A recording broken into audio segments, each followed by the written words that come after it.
ఈ ఉదయం మీరు మేల్కొన్నప్పుడు మీ జీవితంలో ఏదైనా విషయంలో అన్యాయం జరిగిందని, మీ నీతిని ఎవరూ గుర్తించడం లేదని, లేదా మీ మంచి మనసును కొందరు తప్పుగా అర్థం చేసుకున్నారని బాధపడుతున్నారా? అయితే దేవుడు మీకు ఈ వాగ్దానాన్ని ఇస్తున్నాడు. కీర్తనలు 37:6. ఆయన వెలుగును వలె నీ నీతిని, మధ్యాహ్నమును వలె నీ నిర్దోషత్వమును వెల్లడిపరుచును. ఒక్కోసారి మనం నీతిగా ఉన్నా సరే మన చుట్టూ చీకటి ఆవరించినట్లు అనిపిస్తుంది. మన ప్రయత్నాలు ఫలిస్తున్నట్లు కనిపించవు. మన నిజాయితీని ఎవరూ నమ్మరు. ఇది తాత్కాలికమే.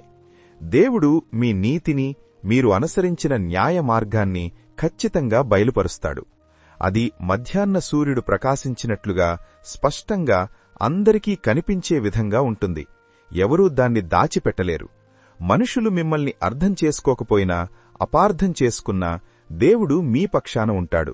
ఆయన మిమ్మల్ని ఘనపరుస్తాడు.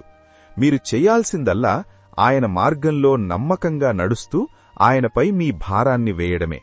ఆయన కాలానుగుణంగా మీ పేరును ప్రకాశింపజేస్తాడు.